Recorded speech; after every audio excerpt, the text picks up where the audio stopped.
Now, in a case Phillips against AWH Corporation, and again, I stress, I'm giving you a cite about it. If you missed it or you're not quite sure, contact me. I will be happy to give you the citation. It is 415 F. 3rd, 1303.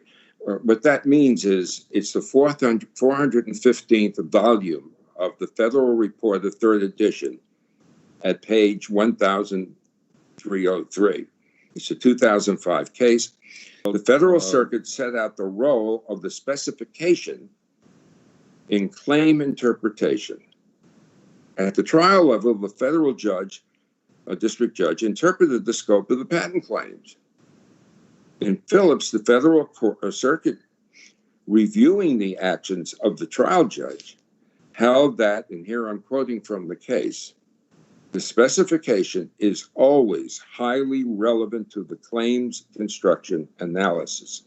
Usually, it is dispositive. It is the single best guide to the meaning of a disputed term. In other words, if the specification defines the claim terms that you're using clearly, that's it. You don't need additional evidence. It stands for what it is. A good strategy for a patent applicant is to take advantage of the holding in Phillips and assume more control. I mean control over the U.S. attorney, over claim construction, because it'll come in the case Phillips against in future AWH Corporation. Now, I want to pause here and make a comment. I'm giving you litigation in the United States. Contact me. I will be happy to give you the citation. Litigation in the world. It is 415, and there is a reason for that. We have something called discovery, and it's discovery.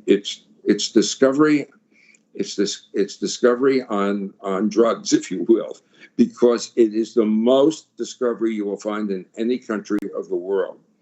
And that's what makes our litigation so expensive. And it's a problem. Why is it a problem? Well, the American Intellectual Property Law Association does a biannual survey of attorneys on the costs of various legal services. It's a useful tool for attorneys in the United States, so they can be sure to keep their fees within reasonable ranges of one another. But it comes down to this, and it's a very serious matter. Unless the case settles, and most cases, by the way, do settle, but you can't count on that when you go into a litigation. And if the case doesn't settle, a simple mechanical patent litigation will run each side more than $1 million in legal fees, more than $1 million. You may imagine that what I tell my clients, I love litigation and you're going to hate it. And that's the reason it's so expensive. So you want to have a very strong patent claims going forward when you come out of the patent office, so that your opponent in a patent litigation, possible patent litigation, won't want to do that, will want to settle. And all attorneys who practice in this area will tell you that they have often had the situation with a strong patent and the other side says, okay, let's settle. Why? Because they don't want to go through those expenses. It isn't justified. Okay. Now, of course, now, a good strategy for a patent, okay, I'm sorry. Of course, a carefully drafted claims are also essential for any patent protection because the claims directly set the scope and the boundaries of patent results. So a careless mistake, no matter how small or innocent, may have the biggest impact on the outcome of a potential patent litigation. For example, in the 2004 Federal Circuit case of Chef America Inc. versus Lamb Western Inc., that's at 358 Fed 3rd, 1371, this 2004 case, Chef America tried to protect a cooking step for heating a dough at a certain temperature inside an oven. But Chef Americas drafted the claim to read, quote, heating the dough to a temperature in the range of about 400 degrees Fahrenheit to 850 degrees Fahrenheit. Notice what it said. Heating the dough to a temperature of. The Federal Circuit reasoned that heating the dough to is not the same as heating the dough at. It held that the claim required the dough, not the oven, to be heated to the specified temperature. The court then ruled that the claim was not infringed. In fact, under the court's claim construction, this claim could not possibly be infringed unless you wanted to burn the dough. But that was the way the claim was drafted. Another example shows the importance of carefully choosing alternative language when drafting claims. In the 2001 Federal Circuit case of Custom Signals, Inc. versus Applied Concepts, Inc. at 264 F3rd 1326, Custom Signals added the limitation, quote, selecting either a greatest magnitude or highest frequency search, unquote, to the claim during prosecution, and later sued Applied Concept for patent infringement. But Applied Concept's device searched both the magnitude and frequency. The Federal Circuit reasoned that or is not the same as and/or, and/or. And the claim only covered a choice between either one of two alternatives, not both. The court then affirmed a ruling of non-infringement by Applied Concepts device. The outcome was indeed unfortunate for Custom Signals, but it could have been avoided that problem by just carefully drafting the claim to read, for example, selecting at least one of a greatest magnitude search and a highest frequency search, and it would have avoided the entire problem. Drafting the specification. Let's talk a little bit about that. Astute drafters of U.S. patent applications always follow a list of do's and don'ts. A brief review of them can help applicants in their efforts to obtain strong and broad patent claims in the United States. Well, one of the first things we're going to do, and this is a term of art, we're going to avoid patent profanity. Now, what do I mean by that? Well, patent profanity refers to those words in the specification that call attention to a particular aspect or embodiment of the invention, and thus unnecessarily limit the scope of the invention. Now, just to give you an idea, words like invention, description of the preferred embodiment are very limiting terms. What most people, and I've done a lot of lecturing in this area, don't realize is that the Manual of Patent Examining Procedure, which is a very thick guidebook on how to proceed before the Patent Office, that document doesn't control what you do before the Patent Office. That document is expressly for examiners, not for applicants or their attorneys. 1371. This 2004 case. Because when you look at how it tells you how to draft a patent application, it requires you, it says, to have specified sections. And so it will say, description of the prior art, summary of the invention, description of the preferred embodiments. Don't ever use those expressions. Don't believe the manual of patent examining procedure. You're walking yourself or your clients into a trap. Rather, you say summary, not summary of the invention, summary, not description of preferred embodiments, description. You stay away from words like invention.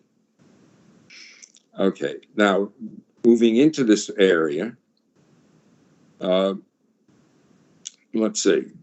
So we're going to talk about the words referred to now. The failure to filter out these words almost always leads to undesired consequences in a future patent litigation. For example, consider the problem that arose in the 2006 Federal Circuit case of Inpro Sec 2, Roman numeral 2, licensing, SARL, versus T-Mobile USA, Inc. And that was at 450 F. 3rd, 1350, where the disputed claim term was a, quote, host interface, unquote. Inpro drafted the specification without avoiding patent profanity. In other words, they included the limitation phrases that they shouldn't have used and characterized a direct interface as a, quote unquote, very important feature of the invention. Now, I'll just digress here a little bit from my prepared comments to say sometimes you have to do that. And the reason you have to do it is that you look at the prior art that you're considering in preparing the application, and it's really close. And you have a small change, but it makes a significant difference. When you get into that area, you have to draw the differences, or you won't get your patent issued. But other than that, you never want to do that. Because of the drafter's unnecessary emphasis in that case of the host interface being a direct bus interface, that is a direct connection, the claimed termed host interface was construed by the court as requiring a direct parallel connection. The Federal Circuit held that Inpro's patent, therefore, did not infringe. It could have been entirely avoided if that expression had not been used. Another example of a patent profanity involves words such as critical, special, peculiar, superior, preferred embodiment. These expressions, best way of doing things. In the 1983 Federal Circuit case of Pharmacia and Upjohn Co. versus Mylan Farm, Inc., 182 F. 3rd, 1356. Upjohn argued that the use of spray-dried lactose was, quote, a critical feature, unquote, of the claimed invention during patent prosecution. That is, during the prosecution, this is what they said. It wasn't in the patent application. It was in a correspondence from the attorney to the examiner. And I take you back to what I said initially. Watch very carefully. An attorney is going to write to the patent office on your behalf, ask to see it in advance. Okay.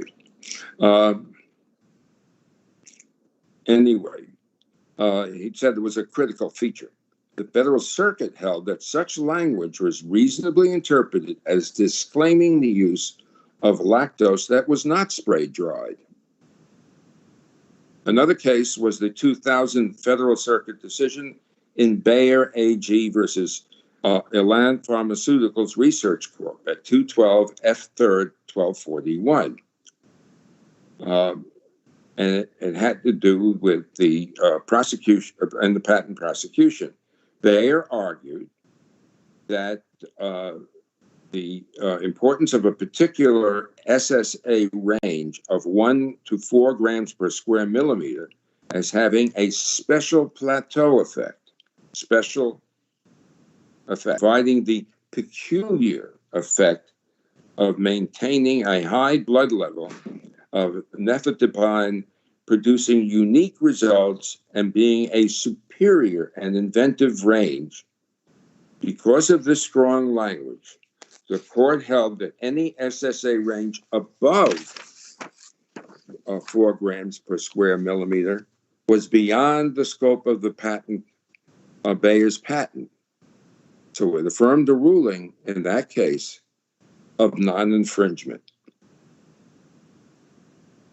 Many other words should be avoided as not to unnecessarily limit the scope of claims. I've mentioned a few. Here are a few more. Examples of these patent profanity include necessary, essential, key, every, must, never, only, absolutely, and the list goes on. Watch out for the summary and the abstract in the patent application. All parts of the specification must be carefully drafted because any part of it can be used in the claim construction. For example, the Federal Circuit explicitly relied on statements in the summary of the invention. Recall I said just use summary, not summary of the invention, and abstract for its claim construction. Now, I want to pause here and tell you that historically, until the mid-90s in this country, the patent application was considered only suggestive and not limiting of the claims. And that changed in the early 1990s in the United States, and now it's controlling. In the 2004 Federal Circuit case of C.R. Bard, Inc. versus U.S. Surgical Corporation, and that's at 388 F. 3rd 858, in the drafting of the specification of the patent, Bard described an invention surgical plug as having a pleated surface, even though the claims did not require the pleated surface limitation. The court held that statements made in the summary of the invention and abstract were descriptions of the invention as a whole and read the related surface limitations into the claims through claim term plug, read the pleated surface limitation into the claim term plug. Needless to say, Bard lost its claim of infringement in that litigation. Now, also you have to be related, you have to know the common issues that arise in cases. And certain issues appear more frequently in patent applications in certain technical fields, and the drafter of a patent application must be familiar with those common issues. What I'm saying here is this. Patent attorneys in the U.S. or patent agents in the United States are not all the same. Some of us are electrical and mechanical, or mechanical or electrical, and some are chemical. You want to be sure that the person you're engaging has experience in the area, in the technical art to which this patent application is being addressed.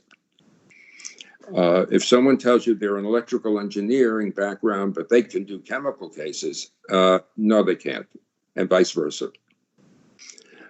Okay, so let's take some consideration of that. For example, in the arts of electrical engineering and mechanical engineering, drafters must, and this is not true in chemical, must carefully consider means plus function language. Contrary to their broad appearance, claims written as means plus function language do not cover every means for performing a recited function. Instead, they are limited to the specific structure, materials, or acts disclosed in the specifications, plus any equivalents that are clearly linked to performing the function. In 2008, the Federal Circuit made this point clear in Aristocrat Technologies versus International Game Technology. That's at 521 F. 3rd 1328. In that case, Aristocrat Game Technology claimed a gaming apparatus which used a disputed term, quote, control means. The patent specification described the structure corresponding to the control means as a standard microprocessor-based gaming machine with appropriate programming, but without disclosing any specific algorithm for performing the recited function. The Federal Circuit held that merely stating in the specification that a standard microprocessor is the structure without more is not sufficient, and the claim was invalid. When we file patent applications in computer technologies, for example, we will frequently put the program in attached to the application.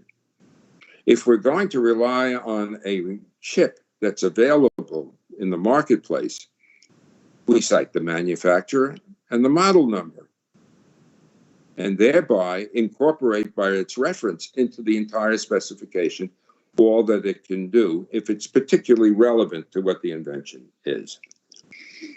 As a result, it is always a good idea to disclose some specific structure, materials, or acts in the specification as exemplary embodiments, even if the original claims do not include means plus function language. In fact, one is better off providing a number of examples, not just one, in drafting an application. And the reason for that is quite simple. If I give you one example, a court is going to be inclined to hold you to that one example just as a matter of course. If you use a number of different examples, even some that are not as good as the preferred way of doing things, you don't say that in the application, by the way, but if that were the case, you are giving the court a variety of choices, and you encourage the court thereby to use what is called in the United States the Doctrine of Equivalence. What that doctrine says is that a patent claim will cover whatever is in that specification and logical application. It was in a correspondence from the attorney, the emphasis on well-known, to the examiner. And I take you back to what I said initially. The savvy drafters of U.S. patent claims also follow some do's and don'ts, and a brief review will show their importance. So let's deal with those. First of all, be consistent.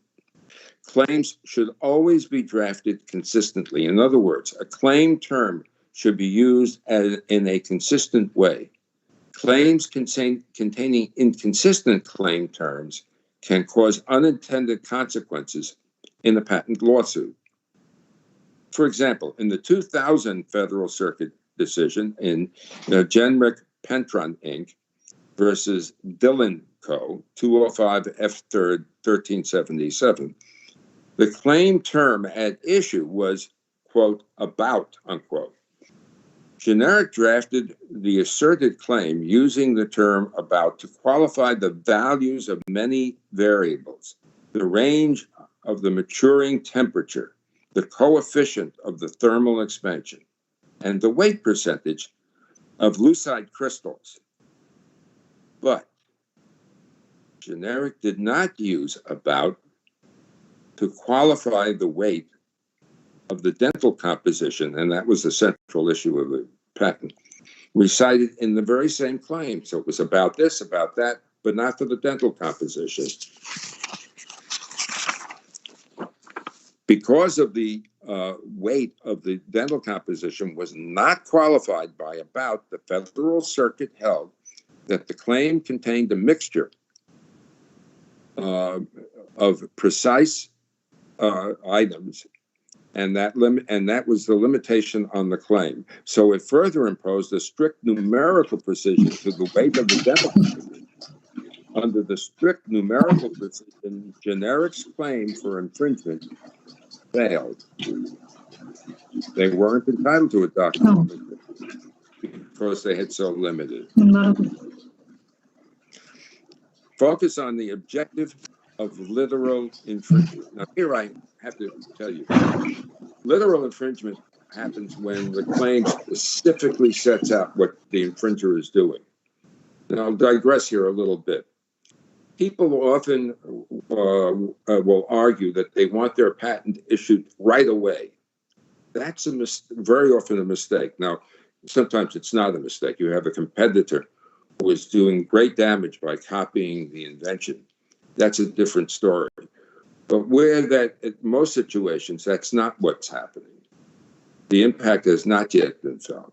You're better off with a pending application, actually, than the actual patent. Now, why do I say that? Because the patent application is a threat. The claims are not allowed. No one has a way of knowing at that moment what the claims will cover. We just don't know what the claims are going to issue. So nobody can be sure. The language is pending, and therefore the infringer can't say specifically whether it has worked its way around the patent claim, and it may be an infringer. Once the patent issues, the record before the patent office is fixed, what we call the file wrapper. The interpretation is there, and the court will make its interpretation. So, and of course, the infringer or potential infringer is free to try to work around the claims, and that happens to be one of the overall benefits for society of a patent system, because it forces variety, it forces change. But in the case of an infringer, at that point, they are much more in a position to make that decision than they would if it was pending. You can't overdo it. We had an inventor, a genius of an inventor named Lemelson, who invented a lot of, was a prolific inventor, but he made the mistake of engaging an attorney who made the practice of stalling applications far and beyond what the rules apply. For example, letting an application purposefully go abandoned and then petition to reviving it over and over and over again. Eventually in 1995, I think it was, no, 1998, a federal court held that all of Lemelson's patents were not enforceable because he had gamed the system. But if you stay within the rules, keeping an application pending to the degree that you can do it under the rules is a very good idea, unless you have a really strong commercial reason to get that patent issued. Okay, so when we talk about literal infringement, let's be clear about this. We don't know what a future inventor is going to think of. After all, the inventor of this device was creative, and the mind is always very creative. So you have no way of knowing that you can draft claims in advance that are going to be literal, except when you keep your application pending, and then the infringer comes along, and you see that you don't have terms that are literally, he's not literally infringing, or she's not literally infringing. What you do in those circumstances is, since your application is pending, is you amend your application. And now the potential infringer is a literal infringer. Claims should be drafted to target literal infringement wherever possible. In the U.S., we have as I mentioned before, the Doctrine of Equivalence. This doctrine means that the structure used by an infringer can be infringing, so long as the language in the claim is the equivalent of what the infringer has done. Although the Doctrine of Equivalence can be used to ensnare some devices that do not literally infringe, a patent application should not depend on the Doctrine of Equivalence when drafting the claims. The Doctrine of Equivalence is limited by several factors, such as, and this is very important, the prosecution, what is called prosecution history estoppel. Estoppel is a term which means an active or action by one party against it in terms of another, which leads the other party to a conclusion of a position. You are stopped to withdraw from that position. Prosecution history estoppel means that statements made by the attorney for the applicant to the examiner can be used to limit the scope of patent claims. And indeed, Statements made by the examiner that are not addressed when the attorney responds can also have that same effect. So if an examiner says this is what the device covers, and it doesn't really, instead, if that is ignored, you can expect that will come back and haunt the patent holder in a future litigation. Okay, now, when that happens, the doctrine of equivalence is unavailable in patent litigation. That is, if you're going to have a doctrine of equivalence, relying on it, you're going to lose that right if you have expressions that are not statements made in your specification or in the prosecution, which contradict that position. Consider what happened in the 2004 Federal Circuit decision in Glaxo Wellcome Inc. versus Impax Laboratories Inc., 356 F3rd 1348.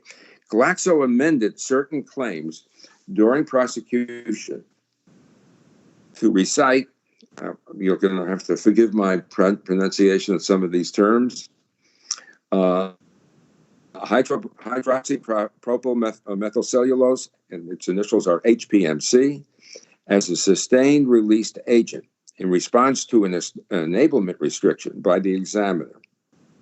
Glaxo's asserted claim, however, originally recited HPMC, but was never amended. Nevertheless, the Federal Circuit held that the prosecution history estoppel applied to the unamended claim because the subject matter was surrendered through claim amendments was also relinquished for other claims containing the same limitation. Glaxo claims was not allowed to cover non-HPMC products, so it lost the infringement argument under the doctrine of equivalence. Now, there's something called Markus group claims. Again, these terms or expressions or titles come from case law. Markus group claims refer to claims written in an alternate expression reciting members as belonging to a certain group. Markus group claims are frequently used in patent applications in the field of chemical engineering and biological and pharmaceutical engineering. Although Markus group claims provide convenience and flexibility to claim drafting, they should be carefully written to avoid any potential problems. In the 2003 Federal Circuit decision in Abbott Labs versus Baxter Farm Products, Inc., 334 F3rd 1274, Abbott asserted a claim that read, quote, an aesthetic composition comprising a Lewis acid inhibitor selected from the group consisting of water, butylated hydrotoluene, methylparaben, propylparaben, propofol, and thymol. Baxter's product included multiple members of the group. Abbott alleged infringement by Baxter's product, but as the Federal Circuit ruled, without expressly indicating the selection of multiple members of this Markus group, multiple members of this Markus group, the claim encompassed only compositions comprising one Lewis acid inhibitor from the list, not two or more. Abbott lost that infringement argument to Baxter. In retrospect, if we look back, Abbott should have carefully drafted the claim to use language such as being at least one member of the group to cover products consisting of two or more members of the Markus group list. The problem is one that pervades patent applications of this type. Now let's look about lost in translation. Now, we all speak English, but you know it has been numerously said about the United States and England that we are one people separated by a common language. And that is also true between the United States and India and any other English-speaking country, including the United States and Canada. It's just the way things are. But that is not the situation I'm referring to. What I'm referring to is where most particularly it doesn't apply here, doesn't apply specifically here, where the applicant comes from a country that doesn't speak English. But it does apply, very importantly, where the reference is cited by an examiner, or the reference that we tell the Patent Office has been used by us in the preparation of our application and in a foreign language. That is, applicants from other countries seeking U.S. patent protection may face this issue of translation during the prosecution of patent applications and in any later patent infringement limitations. And as I stress, this will also apply where the language is English, but there was a foreign patent or a foreign patent cited as a reference. When preparing U.S. patent applications that are directly translated from foreign patent applications, care should be taken to ensure that accurate and clear claim terms are used. Ambiguities caused by the lost in translation phenomenon can cause a lot of trouble in the patent litigation. The U.S. Supreme Court addressed the point in its 2002 decision in Festo Corp. Now, this is a real mouthful. We called it Festo, the case, because this is the Japanese company, Shiketsu Kinzoku Kyokyo Kabushiki Ko. Say that 5 times. Anyway, 535 U.S. 722. That's U.S. Reports is the abbreviation. According to the court's reasoning in Festo, the U.S. Patent and Trademark Office might require the applicant to clarify an ambiguous term to improve the translation of a foreign word under our statute, which would be Section 112 of the statute, where the invention is being translated from the original source. But if an amendment is necessary to provide support for the invention, it can narrow the scope of the patent, even if only for the purpose of better description. Prosecution history estoppel will still apply. Thus, prosecution history estoppel can greatly limit the reach of a patent claim and diminish the value of the patent. And I want to stress that that also applies where the reference is, where there's a common English language, but the patent reference is in a foreign language. Another lost in translation example may arise when the defendant alleges that the patent owner engaged in inequitable conduct so that the patent is unenforceable. And that's a very serious matter. In the 2000, because it reflects not only on the enforcement of the patent, it reflects on the motives and honesty of the owner of the patent and the attorney. And I have seen this happen frequently, where attorneys think they're being clever by withholding information from the patent office. It can't be done. You have to give, as we say here, you have to give your case warts and all to the examiner. You can't hide it. In any event, in the 2000 Federal Circuit case of Semiconductor Energy Laboratory Co. against Samsung Electronics Co., that's at 204 Fed 3rd, 1368. Semiconductor Energy Laboratories, SEL, filed an information disclosure statement during the prosecution to cite a Japanese patent reference. Now, I should point out that in every patent application that is filed, you are required to file what is called an information disclosure statement. It is a list of the references that you uncovered. You never want to withhold a reference or hide it, because in our very famously expensive discovery, it's going to come out. You have to give that information to the office, and of course, by that means, to an adversary in a patent litigation. In this case, during the prosecution, they cited a Japanese patent reference. SEL also submitted a partial translation of the reference, along with the Japanese language reference. Samsung asserted inequitable conduct as a defense. It said, hey, you didn't do it right.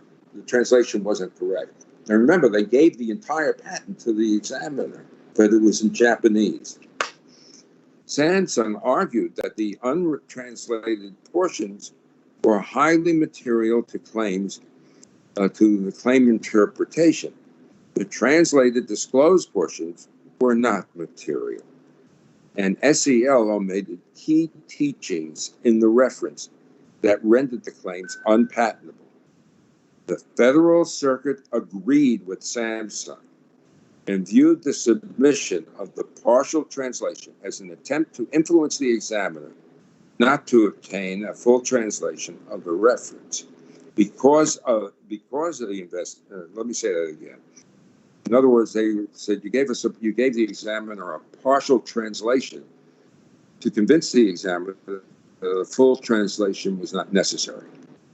Because the inventor's native, and also because the inventor's native language was Japanese, the court held that SCL committed inequitable conduct, and the patent was unenforceable. We have another expression for inequitable conduct. It's called fraud on the patent office. It's a very serious matter.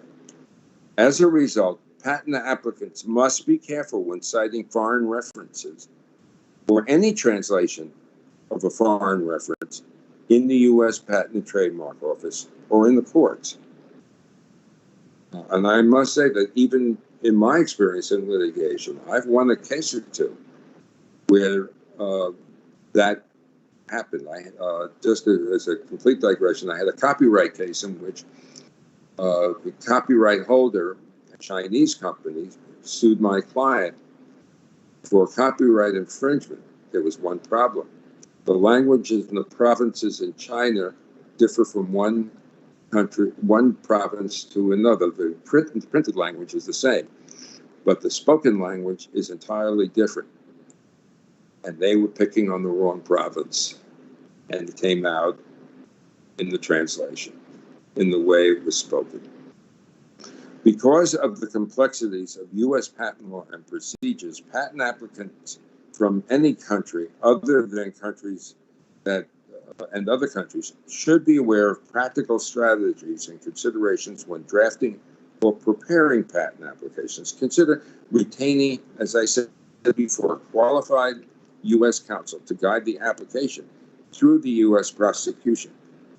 In other words, someone experienced in that art who understands that art and is not just merely a patent attorney. Also, the applicant's attorney or the applicant must insist on being involved at every single step, as I said. A carefully drafted patent application can create highly valuable intellectual property rights and can save millions of dollars in potential litigation costs.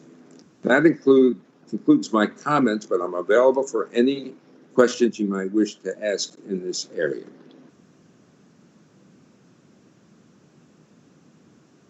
We have any questions?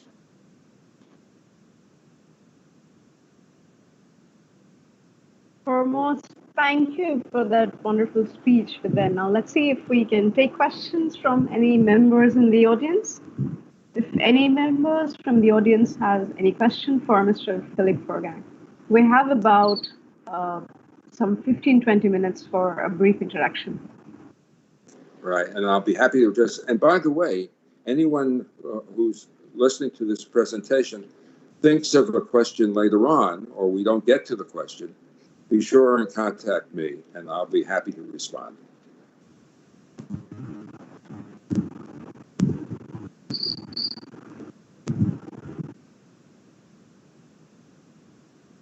I don't hear anything.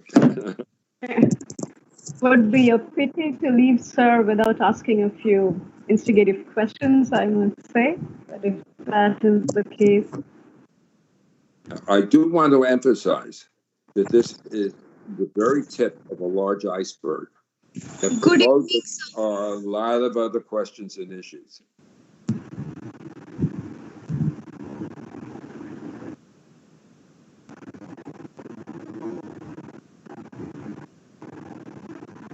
Was any member from the audience beginning to ask a question? Did I hear someone? Yeah. Someone has asked. Yes. Good evening, sir.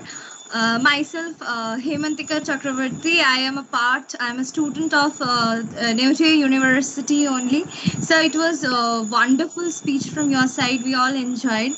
Sir, I have one question which I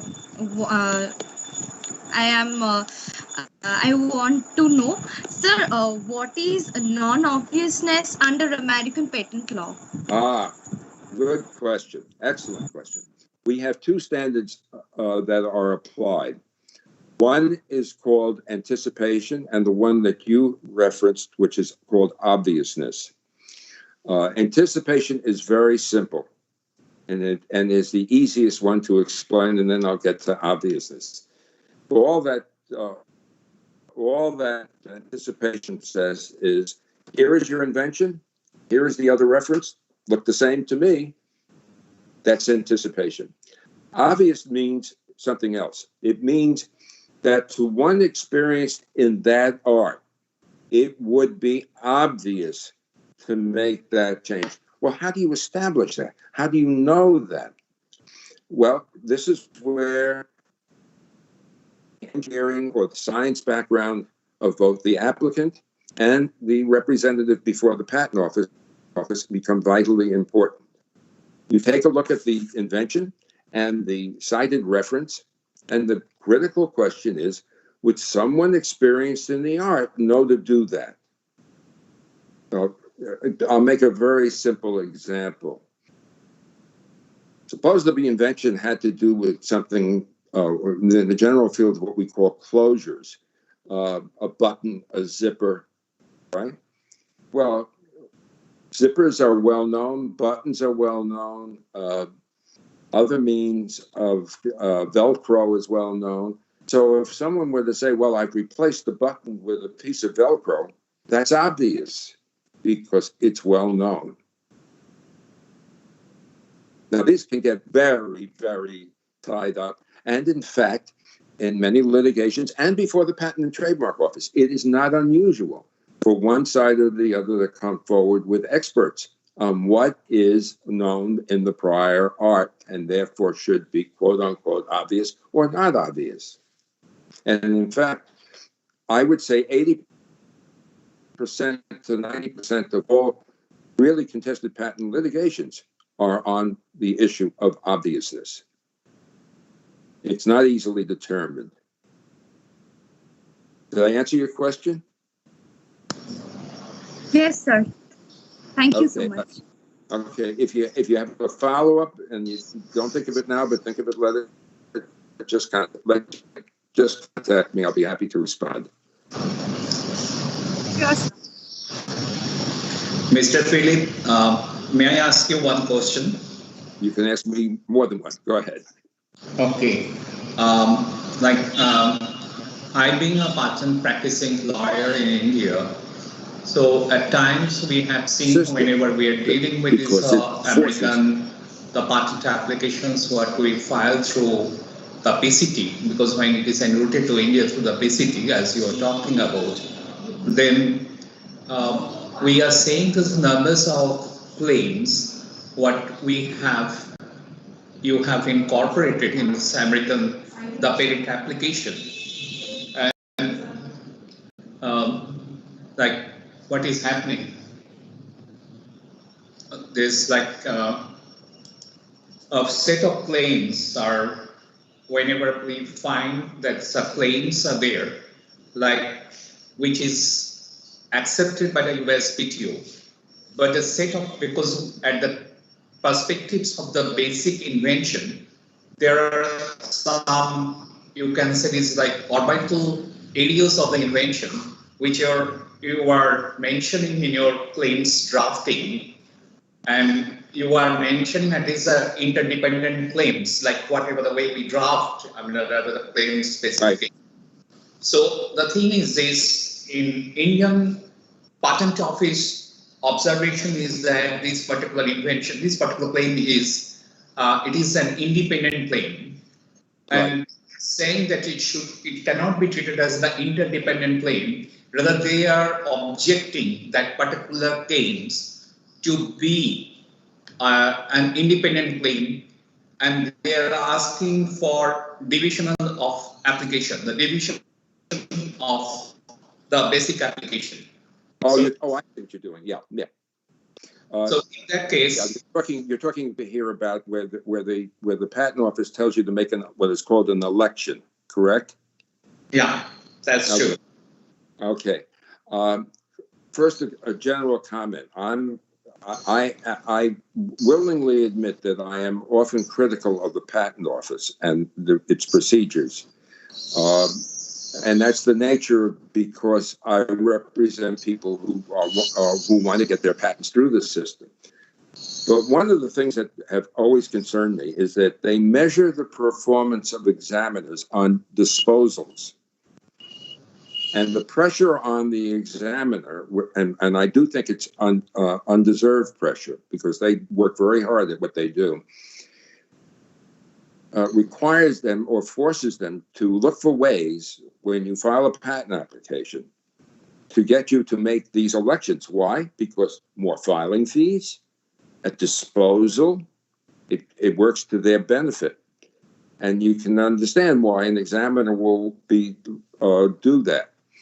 The only way you can overcome that by showing that the claimed invention in the independent claim covers the same general area or is intertwined with the other invention in such a way that you can't split them apart. They're all integral, and therefore they're not separate. The examiner's argument, it's found, and you'll find this in the Manual of Patent Examining Procedure, it says that if it's a completely separate area, then the examiner is within its rights. The examiner he or she can say to you, I don't have to search this other area. It's a different area of search. Divide your application. That's perfectly legitimate. But for example, I had a client file an application that contained, we put in there process claims, method claims, and structure claims. The method claims were in entirely different classes than the structure claims, and the examiner correctly said, you have to divide that out. Now, if the examiner was not under this pressure, I suspect that there never would have been a request for a division. Why? Because they're generally considering the same type of art. It's just one is the method of doing it and the other is the assembly. But nevertheless, those are the rules that we had to deal with. It also is a question of expense, whether it's worth the fight. And sometimes one of the strategies to follow is to accept the position. Why? Because you get to have the most important part. You're making the choice here of which one is going to go first. So you're putting off the final day on the most important part of the application. You're keeping that part pending longer. And so if you have A as the method and B as the structure, and the structure is really important, have the prosecution on the method. Yeah. And that's a benefit. I will automatically agree with that reservation that sometimes is not the case. But where it is, take advantage of it. I don't like election procedures because, as I indicated, the examiners tilt in that direction. Yeah. And I'll also tell you there is another area of great sensitivity that has arisen in the last 6-7 years. And that is called Section 101 Rejections. Again, this is to get disposals by the examiners, where, for example, I had a client that filed on a on a game that used game pieces in an unusual way. The game, that type of game existed all over the place, but this came together in the way it was presented. And the examiner said that's an unpatentable subject matter, 101. So what I did was I went into the classification system that all countries are required to have. Each is different, but I went into ours and showed the examiner that there was a class and subclass directed to that type of game. I asked him respectfully, was he declaring that those patents were unconstitutional, or were unconstitutionally issued by the patent office? He promptly withdrew the action. But the game was, I can get you to withdraw the application, I get a disposal. And it's something that has to be dealt with. Yeah. So one more question is, sir, because what we do, whenever we drop the set of claims in an invention to cover, because sometimes the claims are not, we feel like this, that's our feeling that it is not covering the entire, the gamut of these whole inventions. So maybe it is to some extent the language is narrowing down that invention. Well, yes. Yeah, what we do is we just try to bring this a one last claim. We call this omnibus claim. There's another strategy to follow, and that is if you have bridging claims. That is, you have a claim that covers both areas. So, you see, if independent claims 1, independent claims 2, then you have a bridging claims, independent claims 3, that combine the two. That becomes very difficult for an examiner to argue that. Well, you have to divide. How do you divide an existing claim that covers? You have feet in both territories. Yeah. But do you? US PTO office allows the omnibus claim. It is like what we do is at the bottom line of the drafting of the set of the claims. We put this omnibus claim if every claim fails, like to just giving the broader the spectrum of the protections. Omnibus can give it as a good the safe for that particular invention. I'm sorry, say that again. So do you allow this omnibus claim? That's the last claim of the set of claims. It stands as the omnibus claim, which is covering the entire invention in the broader spectrum. So right. SPTO does allow such kind of the claims. That's not going to prevent a requirement for an election. I was talking about more material claims down the line, but I understand what you're saying. An omnibus claim at the beginning or at any point is not going to dissuade a requirement for an election, because what the examiner is going to argue is that part that I am requiring you to make an election is a separate area that has to be searched, and under the rules I don't have to do that. You have to file it separately.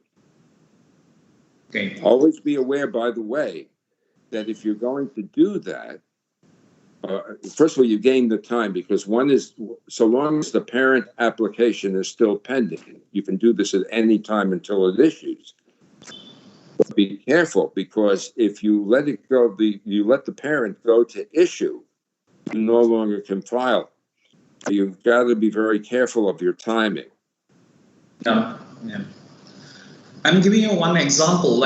I'm in a particular machines. There are the two moving members, and which are moving at a certain axis, angular movement. And that is fixed by a kind of fixing means. We use this kind of language, you can understand. I'm using this narrowing down that kind of although I'm using that kind of the screw or the kind of the joining device where the two members can have the free movement in a angular direction. But we are saying this, it can be the tapered, that both the members can be the tapered and can be the overlapping there's like the fixing the mode. But Right. if like such kind of things, sometimes our examiners, they have that kind of idea that's like, I'm just claiming something which is beyond the boundary of beyond the periphery of my invention. They are saying this, if your invention is narrowing down to this kind of this adjoining member, you should just specifically describe in the claims. That we sometimes deny and we always try to argue. That's not the way it usually works in the United States. What you can do, in fact, I was going to suggest that in the specific, it depends on the significance of the invention, and it's all in the context of what's going on. What is the importance of to the applicant of the invention? But if we have in the specification, you can direct in alternative language. That is, you do this, you do that, and now you can do the both together. If it's described clearly enough, you don't get into a problem of file what we call file wrapper estoppel or prosecution estoppel. If you simply point to the language and say it explains it, you don't have to go further, and you're not tying your hands. But I agree with you. It is a very touchy issue, and you can find yourself being required to file separately. And in small matters, it's simple mechanical stuff, big deal, it's a filing fee. But when you get into, let's say, a computer processor or something like that, or, it can be quite pricey to do those sort of things. It really is a difficult situation, and it's a case-by-case situation. You can't just make a general rule. Yeah, that's true. Well, thank you. Thank you, you're right. Anytime at all. Yes, thank you. It's a very informative. The analysis of your U.S. patent systems and how the USPTO work. I deal with a lot of matters for the USPTO also. So I understand. I'll just add one more thing in here that you might find of interest. We have this section which is summary, or what the manual patent examining procedure says, summary of invention. When I started working, it was a good long time ago, we were taught to say it is an object of this invention to do X. It's an object of this invention to do Y. Never ever do that because of the prosecution estoppel that I talked about. The best way to do this, and this came about because of an English prosecution. The English patent office held that in the case that didn't involve me, but held somebody else, the claim was held to be invalid because of the prior art. So the attorney wanted to put in broader language, but the broader language wasn't in the specification. And the British Patent Office said, sorry, you don't have that language support. We don't have that problem in the United States. What you do to avoid that situation, because an application filed here can go elsewhere, and the same thing is true in India, in the summary portion, take your broadest claims and write them without, take out the seds and put the periods in, but put that in as your summary, the broadest claim language. And therefore, you have the support in the specification. Yeah, that's right. Yeah. Thank you for your reply. Okay. Now, and to anybody listening to this or watching this, a lot of this is very arcane, and I know it is, and very often very difficult to grasp. It literally takes a long time for anyone to grasp all of this stuff. Just as if I were trying to do this in India from here, and you were explaining your laws to me, it would be difficult for me, quite simply because I'm not accustomed to that. So if you have additional thoughts or questions, don't hesitate to contact me. I'll be happy to help. Yeah. You know, sometimes, whenever I deal with the applications, even the Indian Patent Office, they just give the kind of this very liberal, examination, and rather, like I think you have seen as one of my trademark case, which is still going on in USPTO, and I am not going to discuss over here. So that's some Mother Teresa case is there.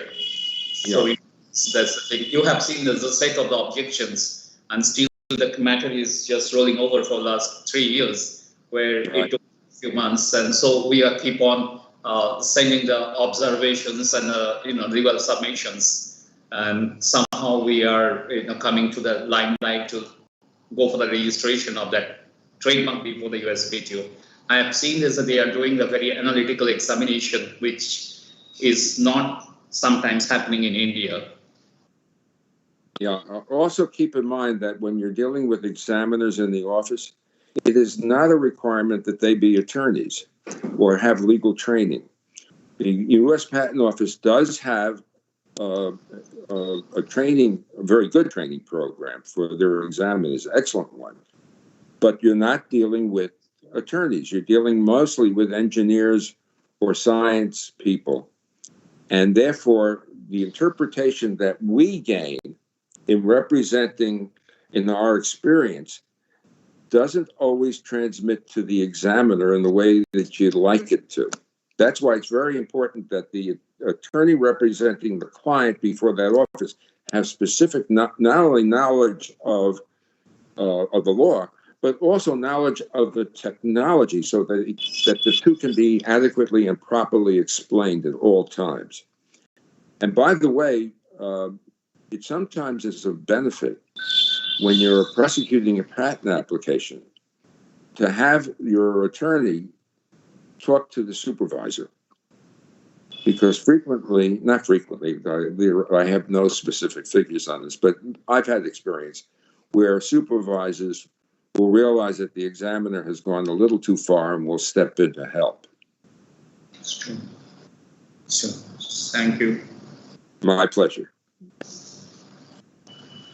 Thank you. Thank you so much, Mr. Philip Furlong. Lovely listening to that really endearing and enriching talk of yours. Meanwhile, if anybody has any, thank you. That's how we do it here.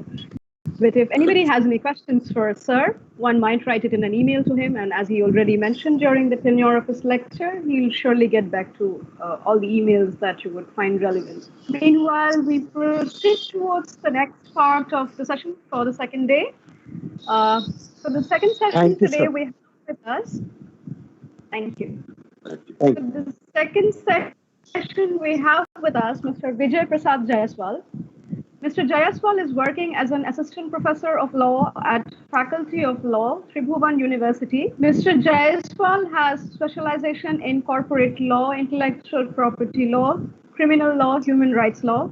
He has participated in more than 3,000 international conferences presenting his research work. His reflections are on a wide range of areas like refugees, asylum seekers, migration, public international law, international environment law, education, conflict studies, security, international relations and diplomacy, clinical legal education, human rights, media law, space law, and so on. He has served for 3 years continuously as an invited editor on a multidisciplinary peer-reviewed journal based in Kolkata, India.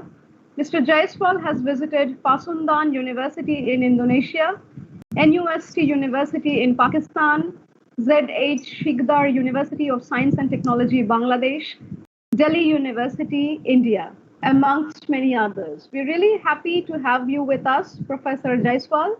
Here, I present before you Professor Vijay Prasad Jaiswal, Assistant Professor, Tribhuvan University, Nepal, in front of all of you. Professor Jaiswal, over to you.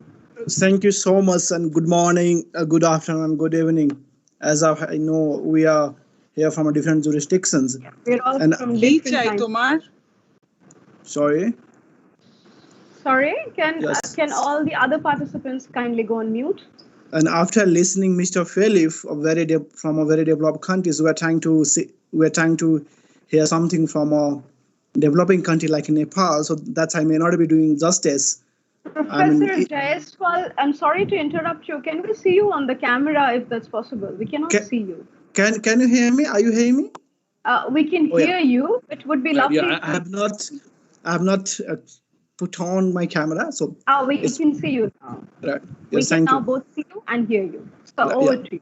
Yes, thank you so much. So I was telling that I may not be doing justice in the sense that when we already heard it from a developed country in terms of patent specific, but somehow I will try to give you a perspectives, the narration that we build relating to the intellectual property rights and its governance in Nepalese perspectives.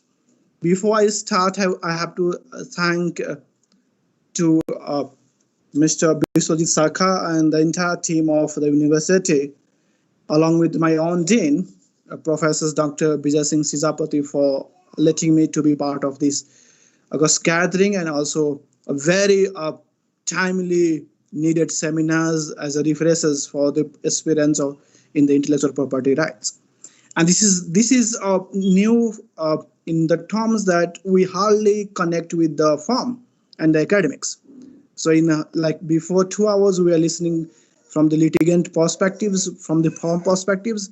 And since I'm with the academics, probably you may not find the way that we had already heard from Mr. Philip, like the cases, the terms, terminologies have been directly used. But what I strongly believe is that when a firm with the university, with the academia joined together, that can create a better human resource that is needed for, at least in this intellectual property sectors. And in Nepal also we're trying to do it, but things are not moving in a right way. And so we are looking for further collaborations with the firms and the nature university.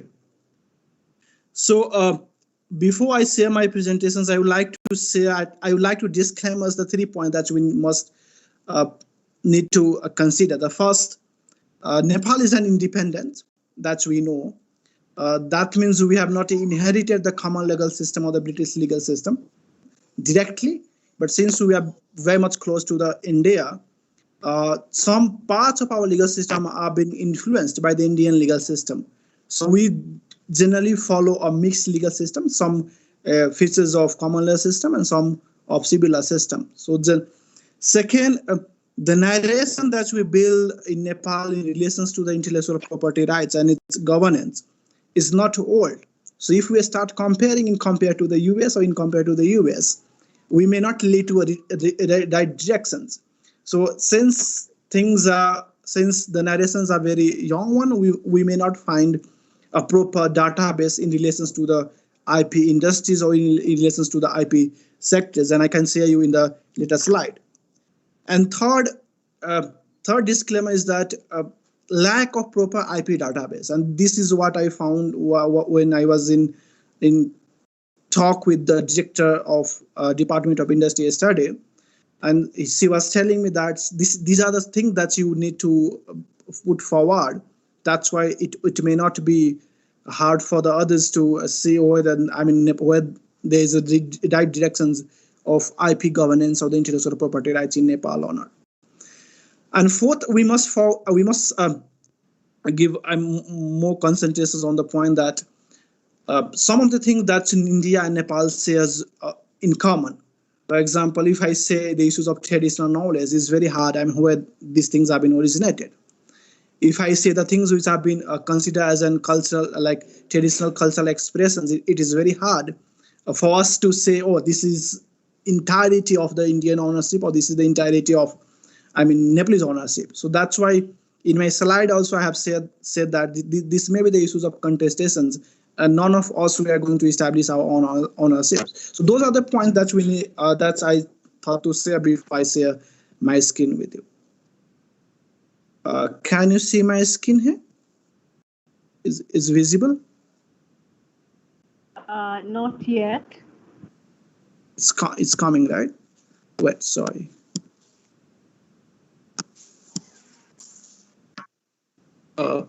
Just give me a second.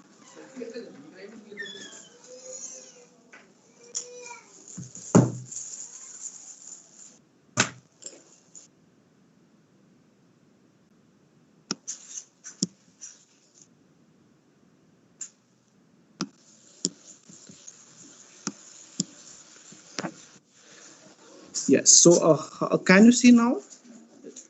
Yeah, we can see. Yes. Wait. So it's full screen here.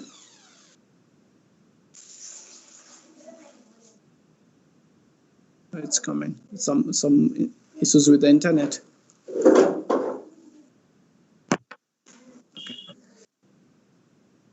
So this is if I'm visible to you, can I proceed? Yeah, please. So You are so visible and yeah. So I was we're trying to I will try to give you a very brief scenarios in relation to the intellectual property rights that we have in Nepal. And I will tell you how, departments which have been concerned with it are working, the efficiencies of those departments, and the laws that we have in relation to intellectual property rights.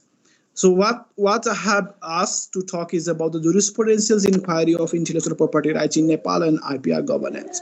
So it's all about the law and the legislative framework. Before I start, what I thought to give a very different perspectives how intellectual property rights have been connected worldwide with the industrial setups. But if you see this different industrial policy that Nepal government has adopted beginning from 1960 when Nepal were open to the international community, to the international none of these industrial policies had given emphasis that IP can be also one sectors where that can be contributed to these sectors. So we can see how this different industrial policy that Nepal government has adopted in 1960, 1974, 1981, 1987, 1992, and latest we have in 2010. If you see the main features of these all industrial policies, I just would like to focus on 2010. Nepal government do agree to establish or promote a special economic zones as well as one activities, one work and no pay. So this is there we agree, the governments do agree to promote the public-private partnerships to ensure the environment-friendly new technologies, to talk about the know-how directly. But if we see there was no any direct concerns that even industries can lead to the inventions, and even inventions can lead to the establishment of the industries. So the narration that we build in Nepal in relation to the establishment of the industries were not pursued from the perspective of intellectual property rights. So this may be the reasons. Even today, if we see the number of patents that we had registered so far is 80, almost decades and decades. And the reason that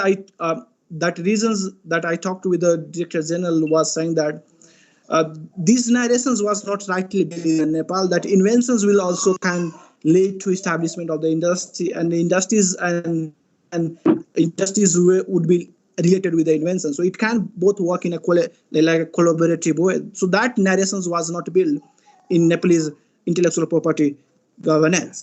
So as I told you, if you see the history that we very much share with the Indian history, but there were some things that's very much limited to the Nepal. For example, Nepal Kalambalam as well as Nepal Kasturi were famous used in the ancient practices. So these things were not been richly protected. Reason is that these things are not still today considered as a part of the intellectual property rights. What we generally know, what we generally call in the language of intellectual property like traditional cultural expressions or the traditional knowledge or the indigenous knowledge. And similarly, Mrit Sanjeevani was, as you know, that these are all the historical facts. I don't want to give much time on it, that we already know about it. But these are four specific things that those have been recorded in the archives of intellectual property departments here in Nepal. That give the genesis and that give basis where the intellectual property rights have been connected. These Nag was Patram Raj Thangani of Jayadeva, very well-known famous king for giving more priority to the cultural expressions of the community. The Nepal Kambalam art of Arniko that we know, he had also communicated his art skills to the northern side, that means to the China, along with in the Tibet.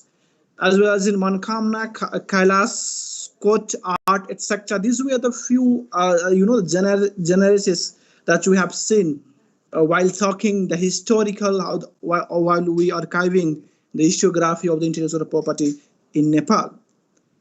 And moving ahead, if we see, these were the few laws that we enacted considering the importance of intellectual property.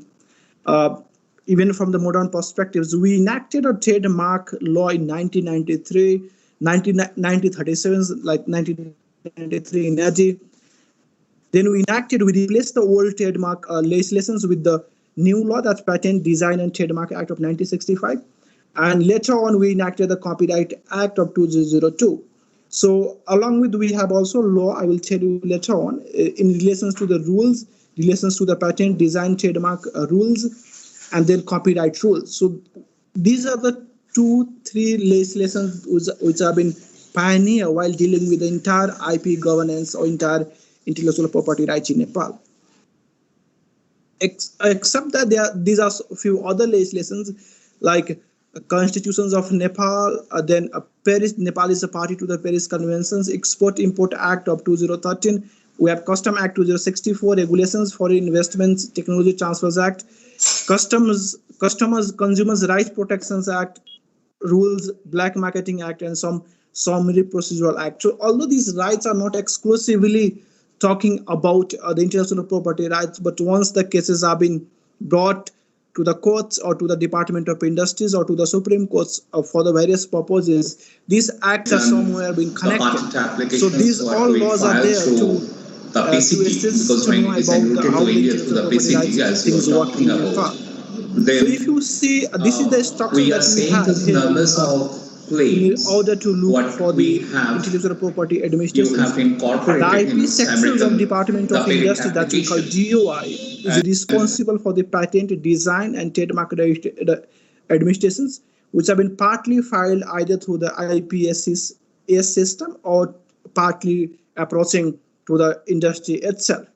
So Department of Industry is also for the responsibles for the issues like geographical indications, traditional knowledge, traditional cultural expressions, and genetic resources.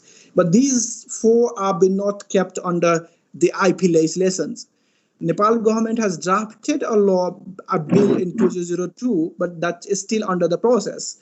So if that law will be passed, probably these 4 other sectors of the IP under the broader framework would be under coverage of IP legislations in Nepal. Similarly, we have a copyright. So Office of the Registrars of the Copyright. So this department is responsible to look after the issues in relation to the copyright. I will share with you later in detail.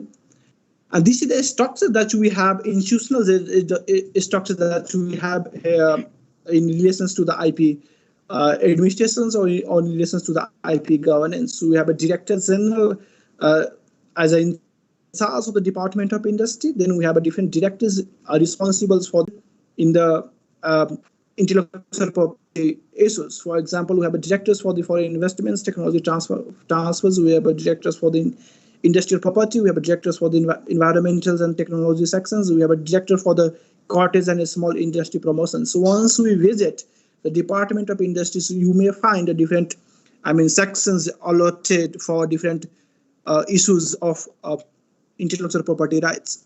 But mostly what I found during my interview with the concerns authority at the Department of Industry, so much more issues have been under the trademark than the patent and than the designs. So even the numbers of trademark are much more higher than the issues of like patent and the designs. But altogether, this is the structure that we have in relations to the IP sectors in Nepal. And on another, this entire Department of Industries falls under, as a line ministry, the Ministry of Industry and Commerce and Supplies for the patent, design and trademark, and similarly for the Ministry of Tourism and Civil Aviation is for the copyright issues. So there are 9 sections under this industry or under this department for the patent, design and trademark. For example, we have here like administration and the facility sections, foreign investments, law sections, technology, industrial property, planning, cottage, industrial registrations, the licensing sections. And these all sections work together, and they have very good correlations in the sense that they try to also invite the private practitioners, litigants who are working in the sectors of intellectual property in Nepal as a researchers, as a consultant, as representing an IP firm, in order to look for new perspectives, as well as in order to look for the possibilities of corporations for having a new laws, rules, or if there's any amendment that is required in the existing structure that we have. So in that way, these things work at the Department of Industries as a key institutional setup that we have here in Nepal. And these are some few directives and the rules that is directly related at the operational level of the Department of Industry. So Department of Industry Procedural Directives of 2058, Collective Marks Directives 2067, and along with we have a Self-Government Operations Act. This is detailed, but we have a 2017 and 18. Department of Microbiology Department. So in that way, these things are there working. And as I told you, Nepal is a members of WTO. Nepal already have been a responsibility and the accountability of the WTO. We applied, we became the members of 2004 to the WTO. But all the accountability and obligations we have from 2010, we were given like 6 years period of grace period in order to develop our own internal institutional setup, to develop internal laws and institutions required in math of the WTO membership.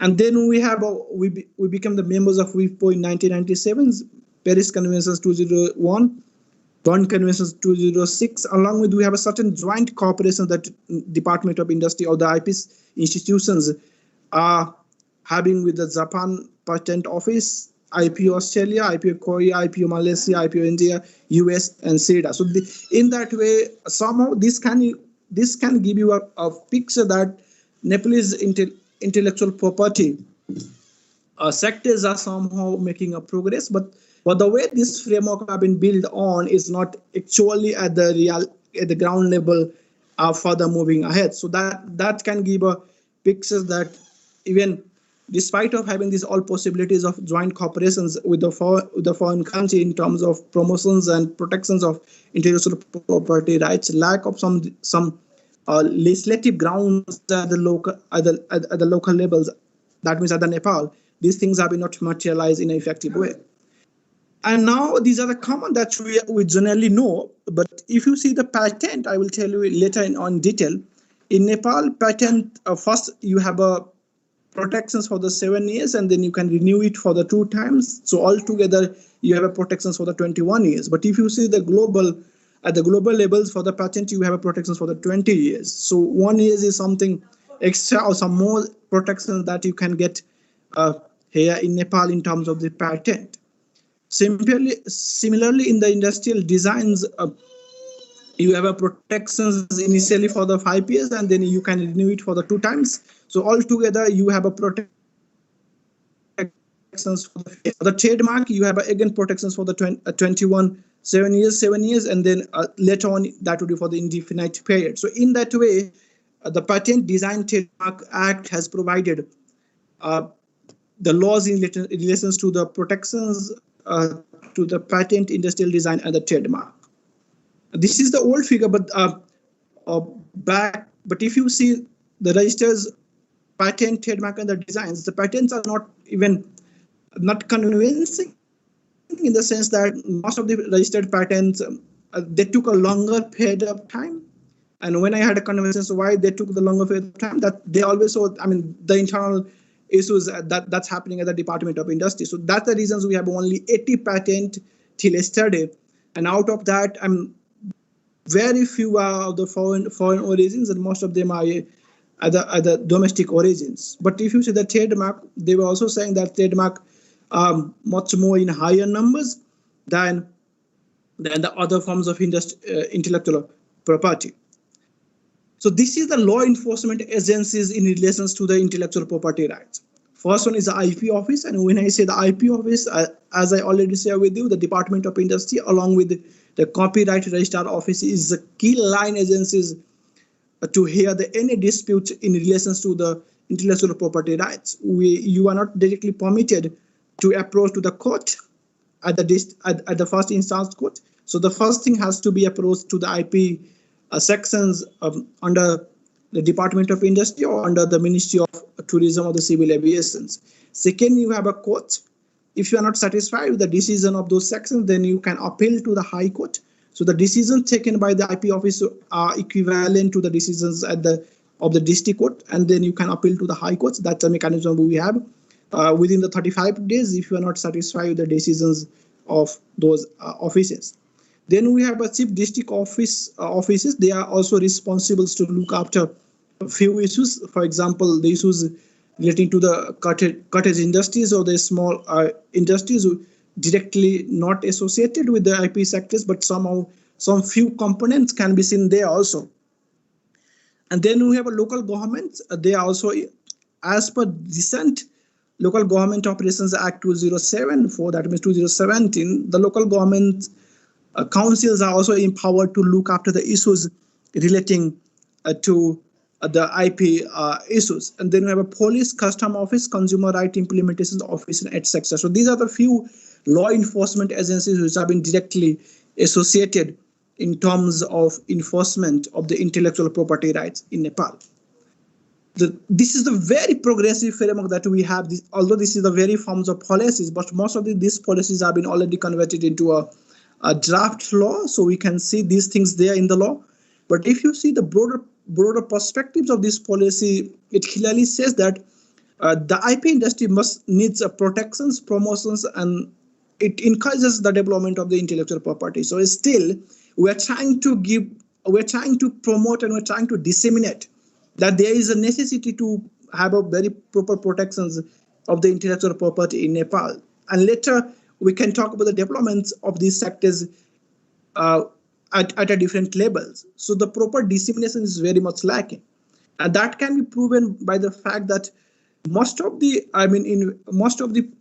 inventors or most of the copyright holders or most of the others who are working in these sectors are not well aware about the protection and the benefits which have been associated with these intellectual property rights. So that there is need to have a very proper disseminations by the government agencies at least at the different tiers of the government. Like they can mobilize the local officials, they can use at the provinces level, and they can also use at the federal level. So that creates possibilities that in later futures, the development of the IP would be a prime object of these all institutions. Second objective of this policy is that to develop a balanced IP system. As I told you, when personally I approached to the Department of Industry for proper collections of the data and to collect the few issues in this to the IP, they have not developed a proper IP database.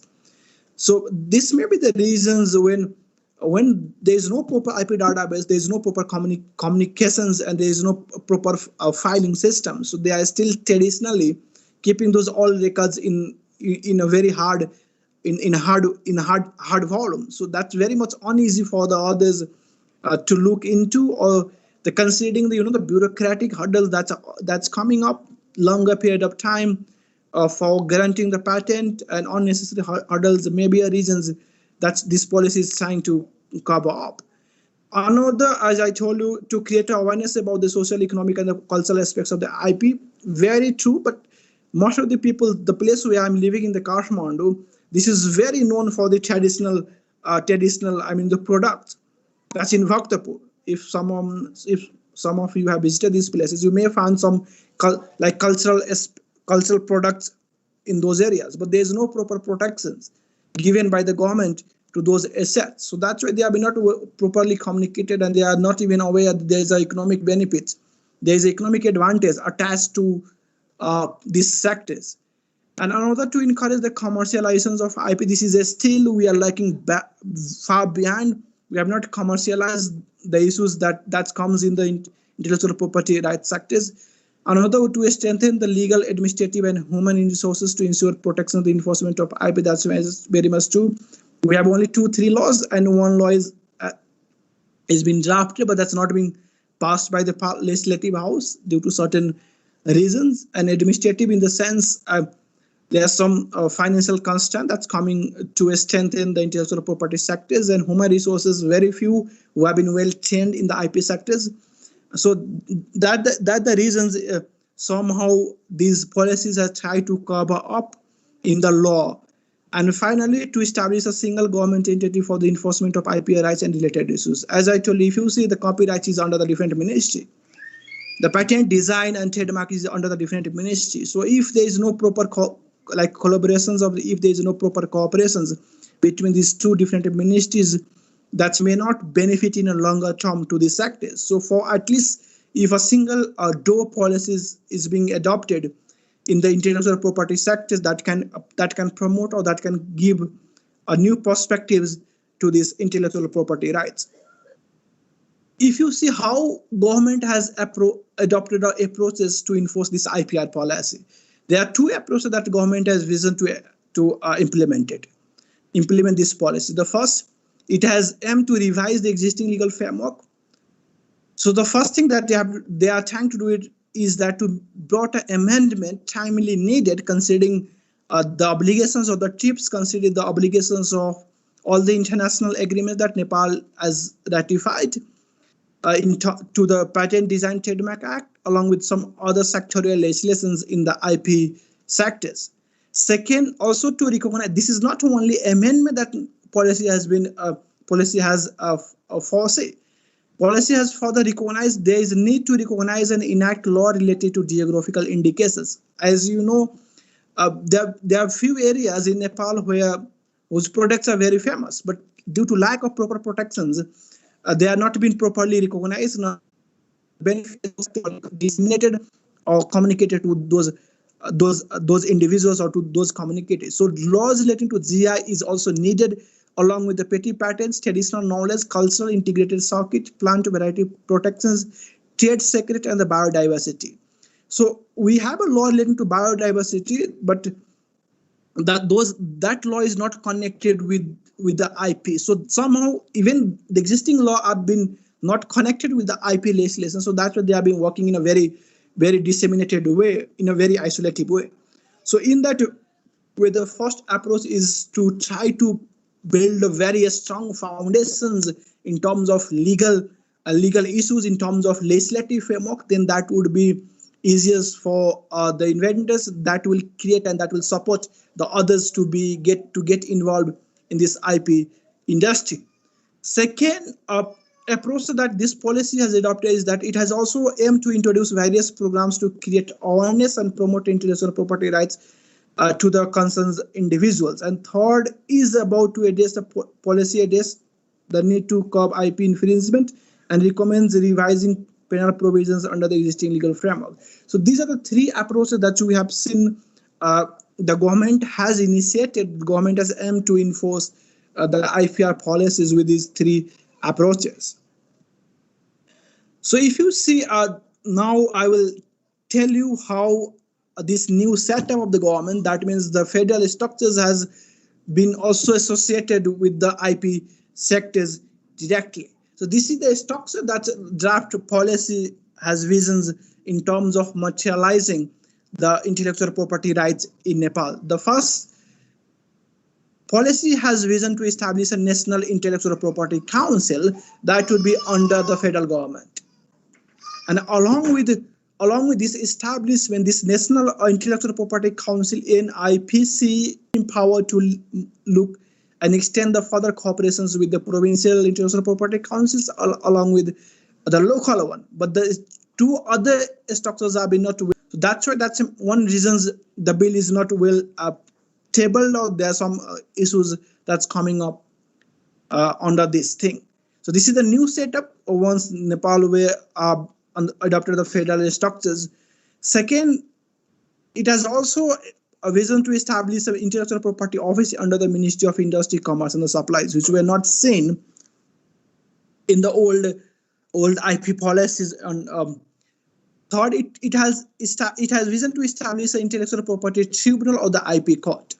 So this is a very new initiative that Nepal government is willing to establish. As of now, when there is any issues in relations to the intellectual property, we are asked to approach a general establishment. For example, we have to approach to the intellectual property sections under the Department of Industry, or either we have to approach to the district court, which are not known for the specializations of the intellectual property concerns. So the establishment of intellectual property tribunal or the IP court may provide a speediness to the the parties, or they may provide expertise to these sectors. So this is the new inventions this is the new perspective that the government is trying to bring on.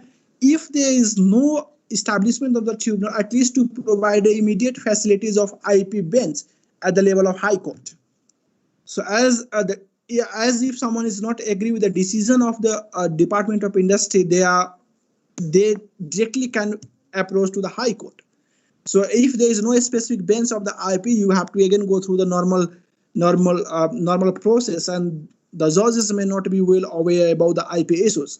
So this policy has thought to establish at least IP bench and the judges who will be in charge of that bench is necessary to have a certain involvement with the IP industries is a prerequisite under the policy. And then this policy has also established a very human resource development that has extended the public-private partnership collaborations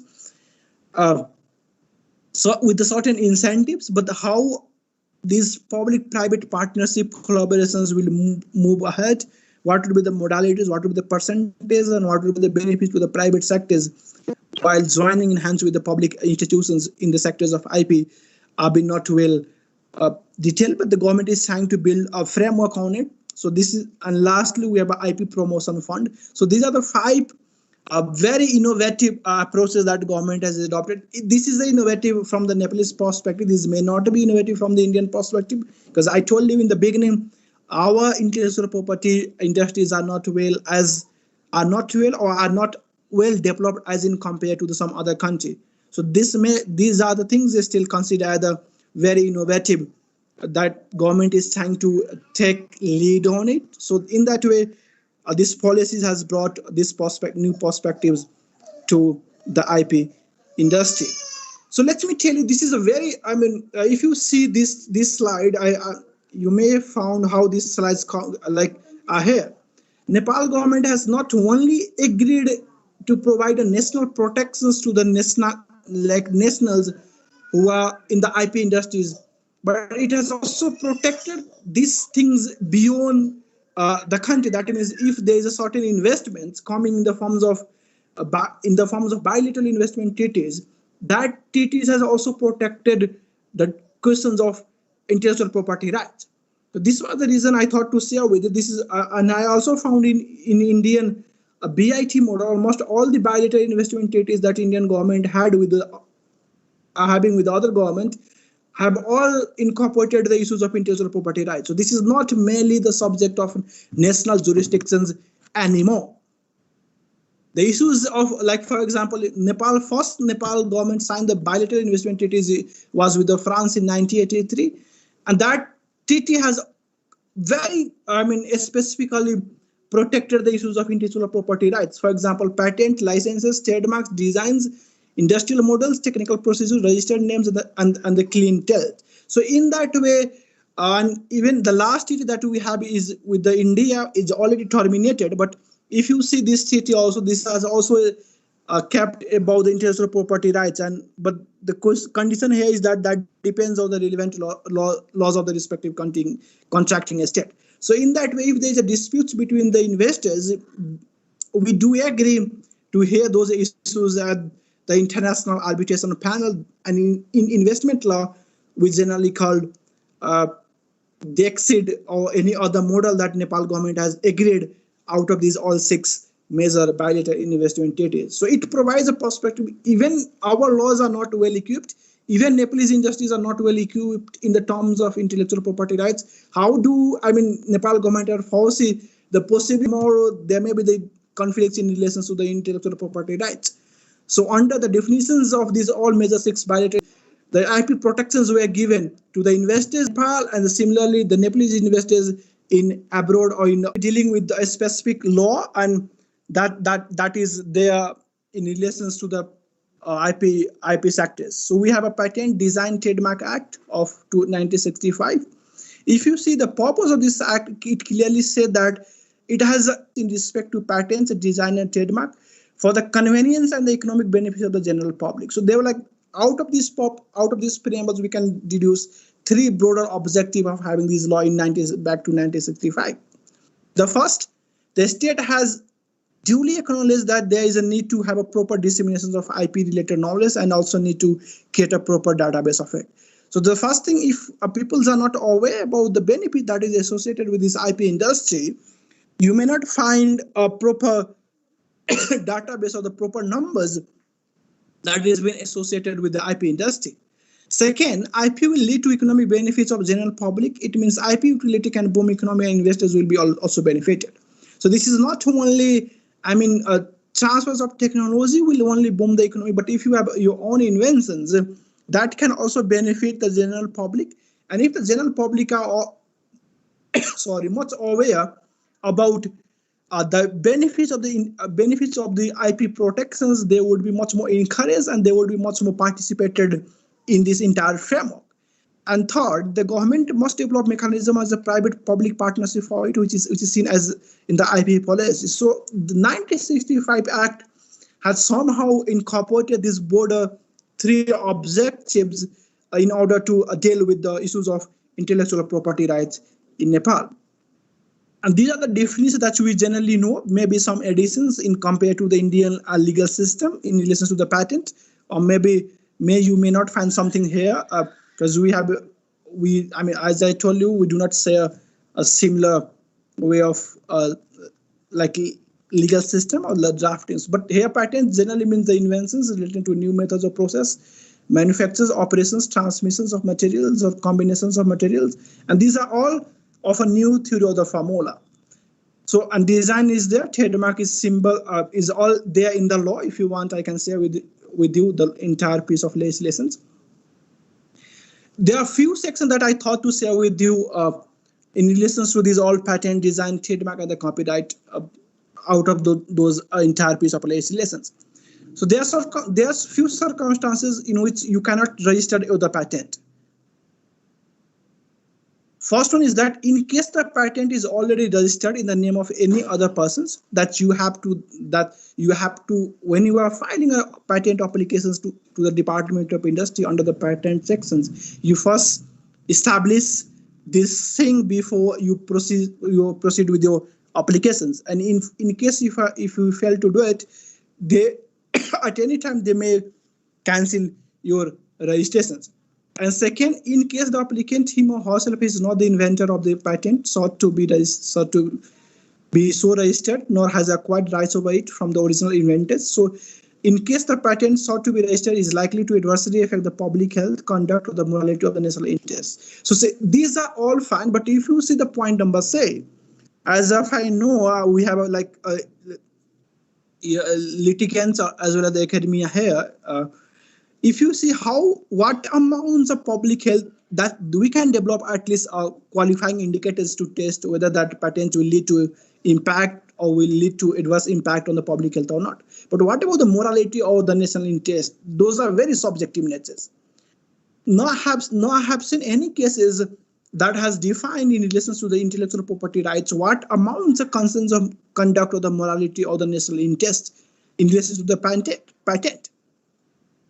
I've not seen any case that's reached to the Supreme Court in terms of the interpretations of this vague term. So if you want to, if government is trying to amend this law, this at least 2-3 things under these sections also need the further qualifications. Now I found these things have been explained in the patent rules. And second, in case it is contradictory to the prevailing laws, the registrations of the patent will constitute a contravention of the existing Nepalese law. So in that way, these are the 4 conditions where you cannot register your patent as per the Nepalese patent, design, and trademark law. Another, I thought to say a very significant sections of our law is that title not to be valid unless registered in the Nepal. So if you want to get the protections, in the Nepalese soil of your patent, design, or the trademark. This says that the title to any patent, design, or trademark registered in the foreign country shall not be valid in Nepal unless it is registered in Nepal by the concerned persons. So what you require, you need to register at the Department of Industry. So questions can come, what about the well-known mark? I mean, how the well-known marks are getting the protections under it? So if you provide a very little interpretations of these sections, then even the well-known marks are not on the protections. But as of I know, the well-known marks have been protected by some other mechanisms in our territory. Another, I thought, registration of the foreign patent, design, the trademark. The department may register patent, design, and trademark registered in the foreign country without conducting any inquiries if an application is filed for their registration along with the certificates of is registered in registration in a foreign country, and the department shall provide the facility of the pursuant to the Paris Conventions for the protections of industrial property to the registrations holder. So the way, as we know, Nepal is already party to this Paris Conventions in relation to the industrial property. So whatsoever the benefits are given to the inventors under the Paris Conventions, Nepal government had also agreed on it. And as I told you, if you see the title of the patent shall be valid for the 7 years, and along with you can renew it, and altogether you have a protections for the 21 years under a required law. Certain renewal fee you have to deposit to the concerned authority, and the renewal process will take place within the legal framework. Another is design, that much for the patent. Another is design that we know. Again, I would like to draw attention here is that if you see how this design things are here, I mean, design, if the concerned authority may may cancel the registrations if design hurts and prestige of any individual or the institutions, or adversely affect the conduct or the morality or the undermine the national interest. So again, the same terms have been used in terms of design also. I mean, what the same act may not hurt the sentiments of the individuals or the prestige. So these are very subjective terms which have been used in the law, and generally, as of my knowledge, if this will also always create a confusions, and this will always bring the contestations with the IP holders when there is a conflict in terms of these all things. So there's very much needed, if a government is bringing a new law, these all terms need to be broadly qualified or must be under the marginal notes of that particular legislation.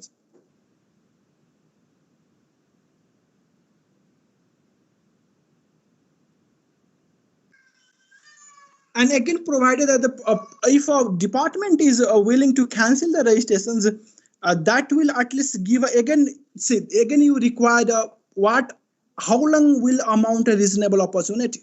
For example, if you are from tomorrow, and if you are given only one or 2 days that your design is supposed to be cancelled by the department, so whether 1 or 2 days will amount to a reasonable opportunity or not. So it depends on the cases, and it also depends on how important that designs do have, and this is also applicable in terms of the patent. The inventors will have a very reasonable time frame, reasonable opportunity to defend his or her concerns at the department, and if they do not agree with the explanations or the arguments given by the inventor, then they proceed for the cancellations. But there is no any time frame that I've seen in the law in relation to the reasonable opportunity, what amounts to the reasonable opportunity, and what would be the further issues on it. And as I told you, this is for the design for the protection is for the 5 years. You can renew it for the 2 times, and then altogether you have a 5 protections.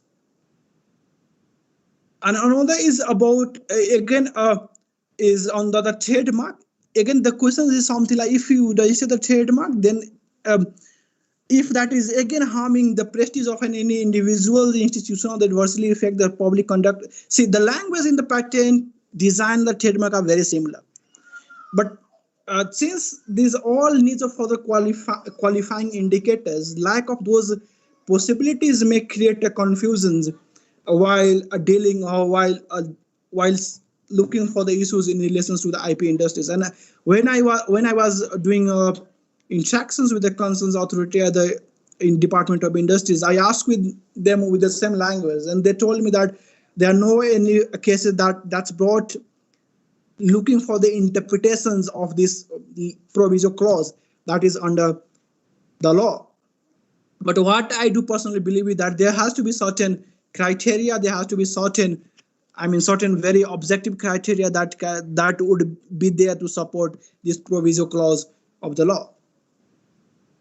And again, if you see, this is the provisions to use the trademarks. No trademark can maybe use as a registered trademark without registering it as a department. So if you want to get the protections, you need to register it at the department. So what we can say, this is not the law this is not the policy that we had adopted, filing applications first. No, this is the registrations. The day you get the registrations, you can get the protections from the Department of Industry. Second, time limit for the use of trademark is that in case a trademark registered at the department is not brought into use within 1 year from the date of registrations, not from the date of filing. You have to remember, not from the date of filing, but from the date of registrations. Therefore, the department shall conduct necessary inquiries and cancel such registrations. So I was asking, whether these sections have been really enforced or not.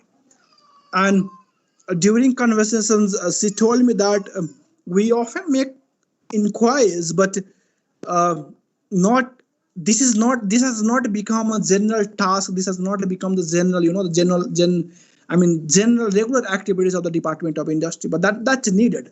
What I do personally believe is that if some trademark are being registered and if they are not in operations within the time limit given as per this law, departments should take proper actions. But the meantime, the other parties should be given a reasonable opportunity to defend his or her concerns, or to put forward any issues that is there in relation to the protections of his or her trademark to the department or the concerns authority.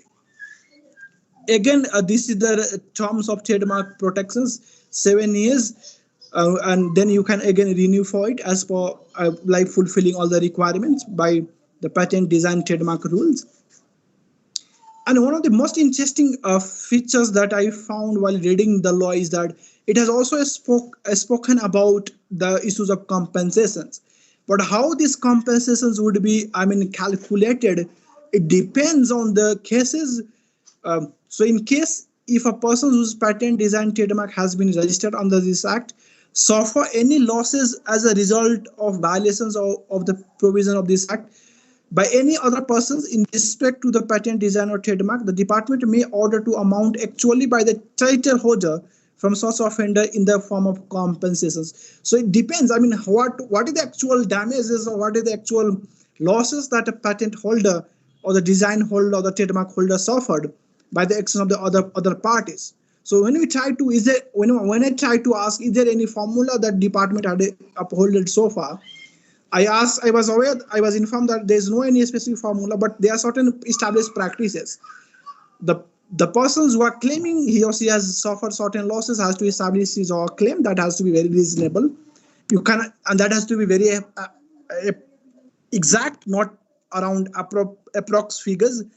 And if the other parties are satisfied, and if there is a proper examinations of those things, then only the compensations things will move ahead. And in that way, most of the claims that comes to the department in terms of the compensations have been settled, but not fitted to all the dispute to the industry. And another, this law has also has spoken about if certain patents, design, trademark law which have been registered under the 1936 would be ipso facto would be considered as registered under this new enactment of 1965. So somehow the older law, the act that the things which were registered under the older law were being taken by the new one, and I'm hopeful that even the new law that's coming up in relation to this PDTA will be also following the same customs of it. So this is the patent, and this is another feature that we must not forget while dealing with the IP issues in Nepal. if any persons which have been not satisfied with the order issued by the department under this law of 1965 may file an appeal with the High Court within 35 days. So this is the 35 days time limited given to right to appeal. You are not supposed to file appeal to the district court. As I told you, Department of Industries and their order are always equivalent at equal to the first instance court. So this right to appeal is also given to the party who have been suffered or who have been not satisfied with the orders of the Department of Industry. So this is the one sections of IP. I hope I gave you some brief of it. If you want further to read, I can share the law on it or any other reading materials. Now the another section is about the copyright. So if you see, this law was also enacted in 2059. This law is enacted for the purpose of providing a legal back support of the legal provisions in relating to the copyright. And this has provided a very long list of protections that comes under the domain of this particular legislations. For example,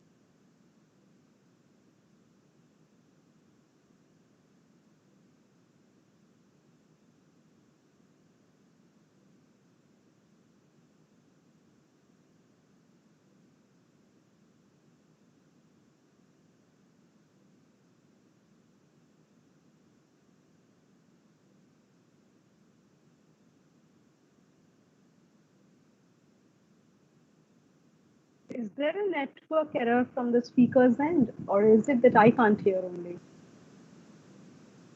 No, there is some issue from his end only.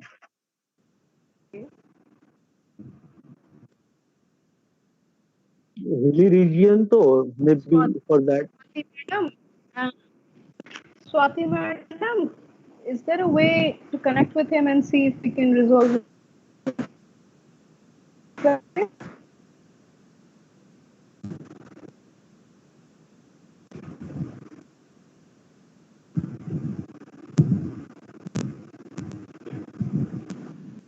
So it is not audible in my part as well. Must be an internet issue at his end. Basically, he's from hilly region, no? Maybe some net connections.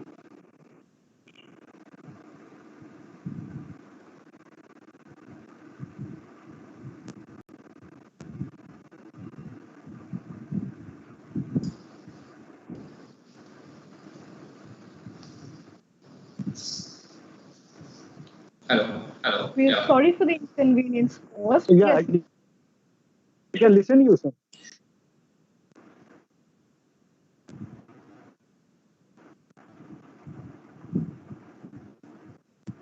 At a sudden, he is disconnected.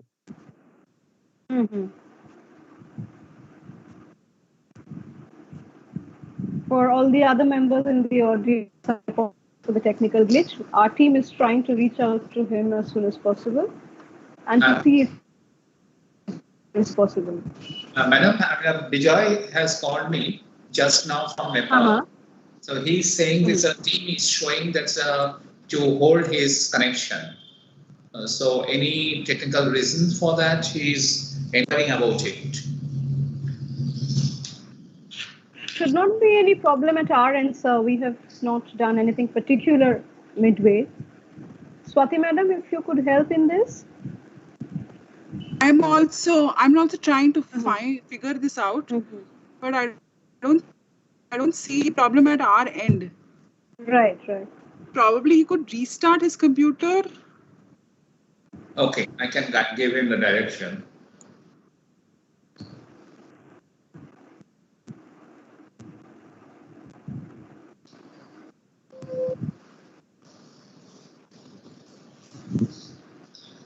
Hello, Professor Vijay. You can do one thing. I spoke to the university team. They are here and with me, and I inquired that there is no such issues at our end. So what they suggest you do just restart your computer and again you try to log in, please.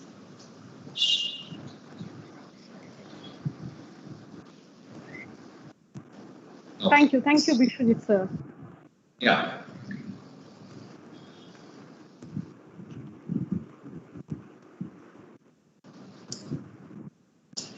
He's trying to do that, madam. Just wait for a few minutes and inform the audience also that he is trying his level best to reconnect. Sure, sir. Thank you. And for the members of the audience, thank you for cooperating with us. Thank you for all your patience. I'm sure Professor Jaiswal would join us in any moment now.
Since we are waiting for Professor Jaiswal to reconnect, may I take this opportunity and request Professor Shobhik Dhor to kindly give us a brief update on how to work around the Google Classroom and, maybe a once again idea about the minor tests which we will have on the Saturdays, as well as a brief update on the assignment.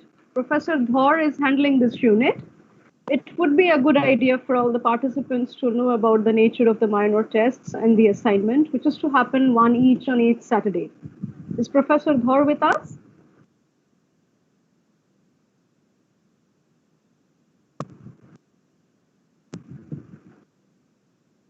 Koel, if you don't mind, I'll take this up.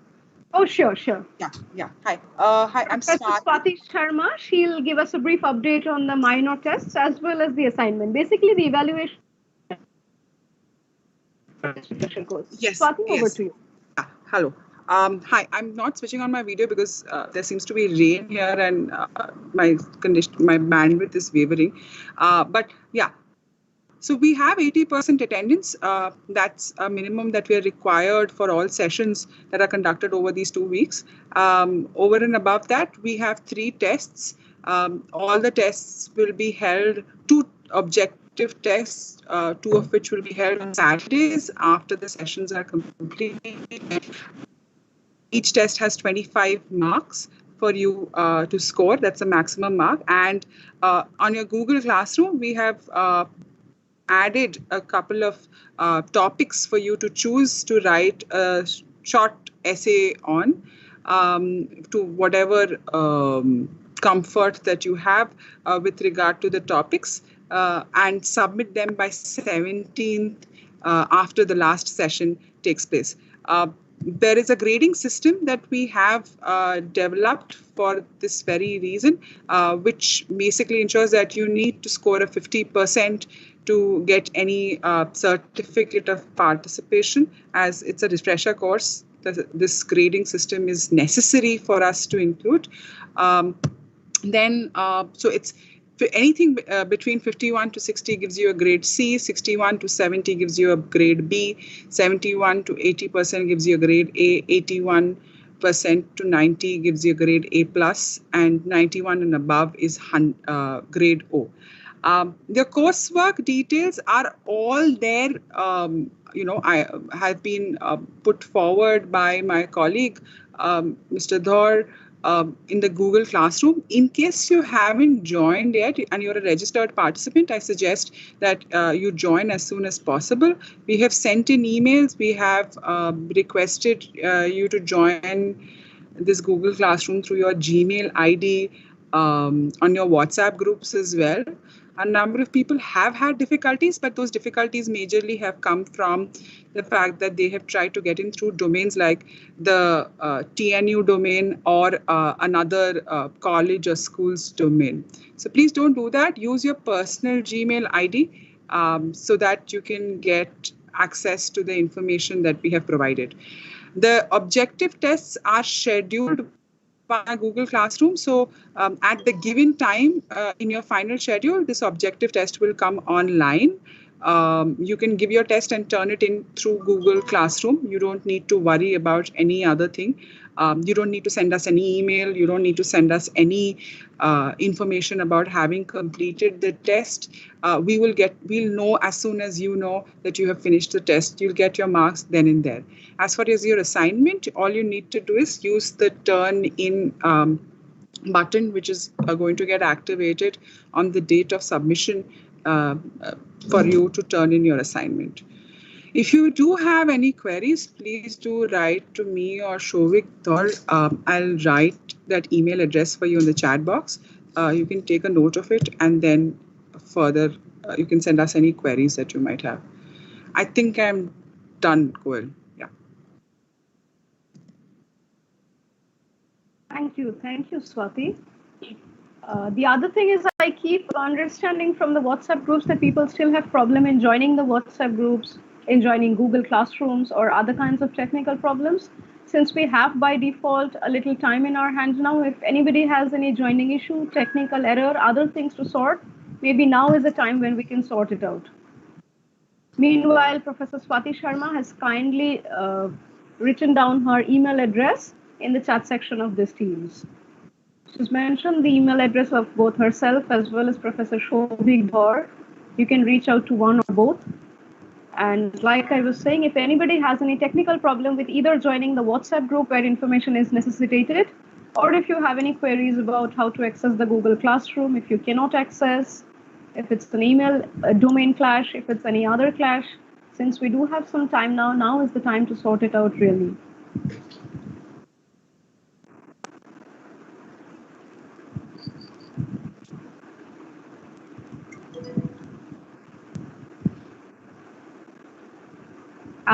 That shows that people have solved their technical problems, which is a great thing. Yes. Yeah. Is there an update from Professor Jaiswal's network end? I'm getting Madam till now, so let me connect with him once again. Right. This is a major problem for people from hilly region. At a sudden, when network gets dropped, no, I have very bad experience of this. Right, if you connect to Nehu or so far as Sikkim, right, it becomes very difficult for professors from these universities to get connected in this very online mode. Yeah, actually in the morning he was saying this is the last 3 days there is a heavy downpour over there. So right, that can be a cause. I'm just still trying, but I'm sure he's very keen to just complete this session. Let me connect with him once again.